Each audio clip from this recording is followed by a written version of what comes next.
Hello, everybody.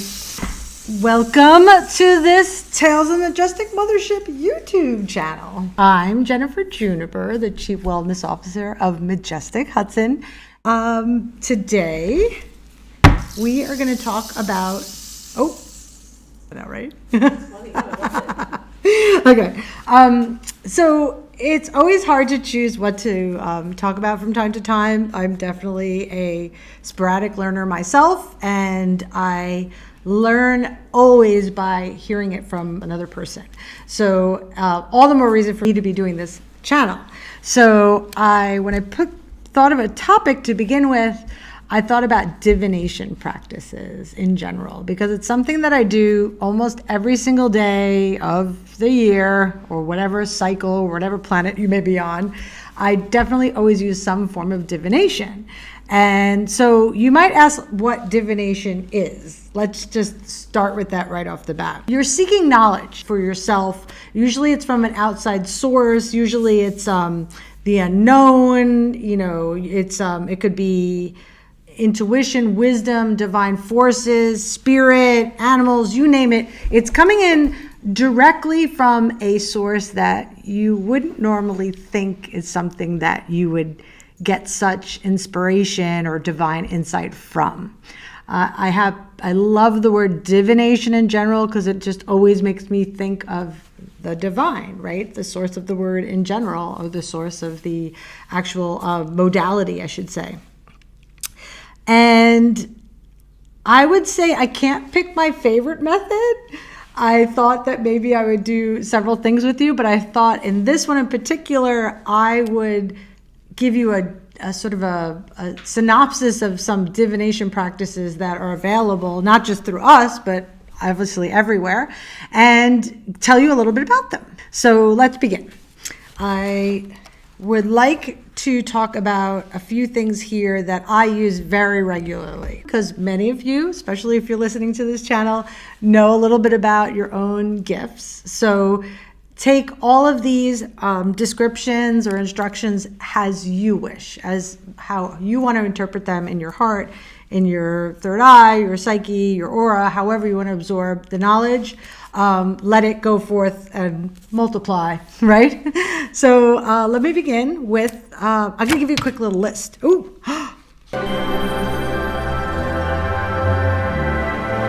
That was a real divination thing. Oh my God. So when you lose a card, I didn't even do that on purpose, I swear to God.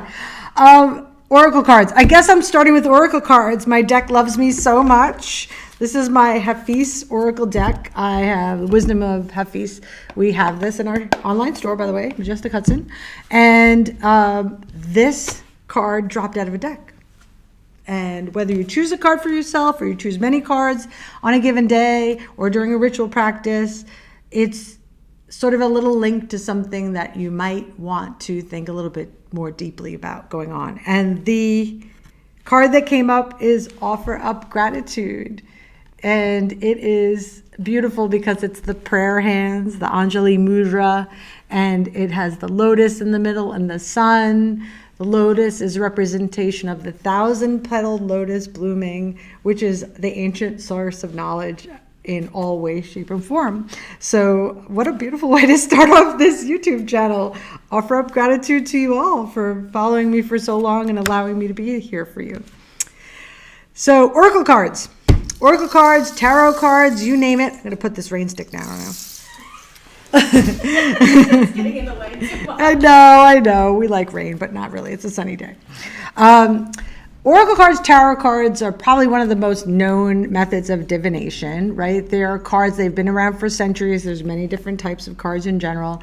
And a basic practice is to, whether you know tarot symbols or you don't, you can draw a card or two from a deck, shuffle them up, take it as you wish, and then just pull the card, right? Easy, quick divination. Okay, we all did Offer Up Gratitude. So seek gratitude in some way for yourself today. I also am really focusing on things that we could use almost every day. So I'm very specific sometimes, but I'm going to be very broad. Today's very broad. Pick a card from your favorite deck and see what it does for you and how you want to use that in your day, in your ritual, in your life. quick and easy. Tarot and Oracle cards. Second form of a really great deck, divination in general, is astrology, right? Astrology, human design, getting to know a little bit more about yourself, how you came to be born, consciously, unconsciously, understanding yourself in human life, but also thinking, where did we come from? Celestial bodies. How are we influenced by the sun, the moon, right? Many of us like to say, when somebody asks me, well, how do you like astrology? How does it work for you? And I say, well, the moon has the power to move the tides of the ocean. So I'm thinking the planets have other things to teach us, especially from the moment we are born. So having a chart read by someone or doing it yourself is perfect. Your astrological chart or even human design reading, I'm a big fan of. Definitely go for those divination practices because they're very unique to you as a person and they help you tap into your authenticity. That's my favorite. So another form of divination that people often talk about is a pendulum. So this is a fun pendulum that I was given to from another beautiful teacher. Thank you so much. And this one happens to be crystal. A lot of times they're crystal of some sort. And pendulum uses the weight in general. It's the weight of your body, your senses, your energy gets channeled into the pendulum so that the pendulum actually starts to move in one way, shape, or form. Now, I'm actually actively making it move so that you can see. Sometimes it'll go back and forth, front and back. It'll take clockwise motion, counterclockwise, but every pendulum is specific to you and your energy. And you can literally spend some time with the pendulum and it could give you answers. So a yes or no answer most of the time. And a lot of people swear by pendulums. I really do love pendulums. I don't use them every day, but I will often use them to get a little bit more insight for what I need to know, if it's a quick yes or a no. So that's a pendulum. I also have brought out the crystal ball, right? Crystals in general, I think, can tell us so many things. Those of you that know me and have been to some of my workshops know that my first thing I say about learning about crystals and all their aspects and beautiful healing properties is that you make friends with your crystals, right? Simply holding a crystal for a period of time and spending time with it will help to impact many different things for yourself. It could be a form of divination. It could be increasing your energy flow. It could be helping anxiety. It could be tapping into the divine. As I just said, there's so many things to be offered up and also to receive from crystals as your cute little rock friends, right? There's so much to be offered up from the earth, right?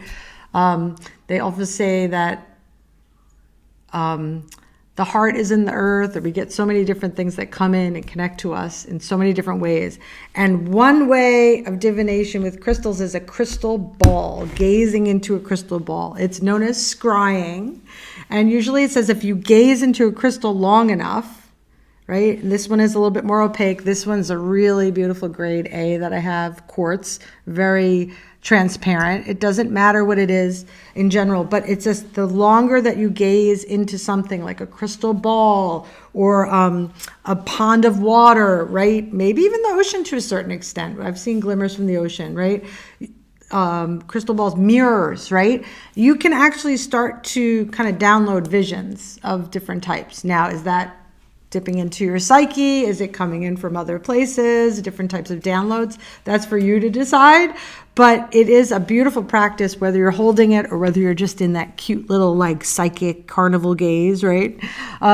Just diving into a beautiful sphere or body of water or something of that sort can bring you answers that you need right off the bat.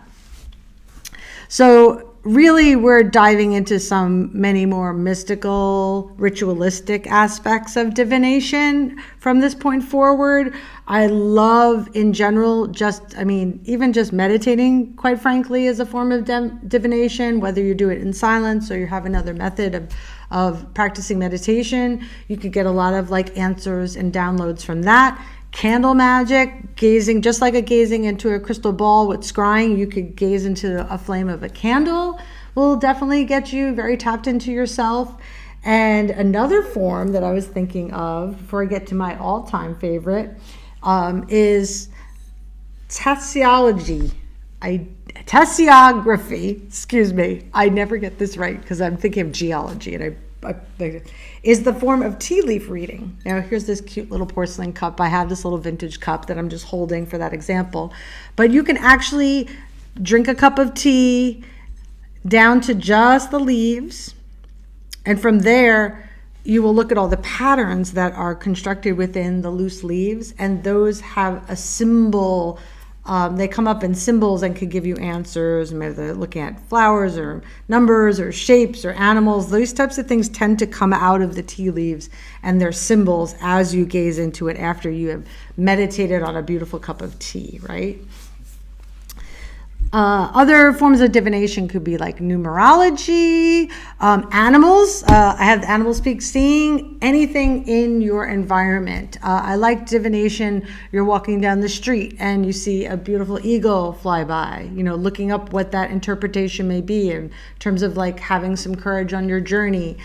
If you have animals in your home, I have an amazing cat. Everybody knows him already, but as a familiar, they will protect you. They can give you what am I talking about? They could tap into, energies that are going on at any time. Sometimes a cat can feel like a storm coming on before you even know. So you could get little signals from them in that sense. So I, for one, love getting some signals from my cat, my familial. And let's see, I said numerology. Runes are another one where little symbols are carved into stones and they're also thrown. Sometimes they're are carved into wood as well, so it's another form of guidance. And I will end with my favorite form. And again, these are all suggestions, right? We could dive into them all separately and you could comment below. We'll leave some links about where you could get some of these things. But if you want more personal direction, or if you would like a little online workshop, if you would like more information from our library, you just let us know and we will hook you up with all that stuff. And my favorite form of divination is the I Ching. I studied, a good friend of mine tapped me into Bobby Klein, who really inspired me for many, many years. And every single Sunday, I would do my I Ching. The I Ching is a very ancient form of Chinese oracle, right? Divination, oracle, being inspired, and it's a form of guidance. It's been used for centuries, and what happens is you either throw coins or you throw these yarrow sticks, and when you deduce the patterns of how these things fall, it becomes a hexagram, and every single hexagram has another symbol of how you should go about that day, that week, that year, what have you. You could really tap into some really deep insight. And quite frankly, I've been doing I Ching for maybe over 2 years, I think now, maybe 3. And I really do believe it has a lot to do with quantum physics. So I feel very trusted of where I am in the given moment when I throw my coins and how they lie. It very often synchronizes with, my astrology, where the sun is. That's where all human design comes into play as well. But I Ching is really great for those of you who follow us and come to our sound baths or moon circles. I really do like to tap into the present moment with an I Ching reading for the collective. And I hope to do that for you guys all sometime. Before I end, I always love to jump into my poetry. And I wanted to end with something that I thought was very appropriate for divination in general, and I do think poetry is another form of divination that can be created yourself. Anything that comes up for yourself and how it comes out in a very ethereal, abstract way that also gets reorganized is a form of divination. So let me just close with this beautiful poem by Lao Tzu. Every being in the universe is an expression of the Tao. It springs into existence, unconscious, perfect, free, takes on a physical body, lets circumstances complete it. This is why everything, every being spontaneously honors the Tao. The Tao gives birth to all things, nourishes them, maintains them, cares for them, comforts them, protects them, takes them back to the self, creates without possessing, acting without expecting, guiding without interfering. This is why love of the Tao is the very nature of things. And I think this is a beautiful poem to just talk about divination in general. You know, the Tao, the way, whatever your spiritual practice is, or whatever you think is helping you and honoring you, like spirit or the collective consciousness. You know, everything is perfect just as it is all the time. And that is divination. Sometimes we just want a little bit of reassurance that we are complete and we're loved and we are perfect exactly the way we are.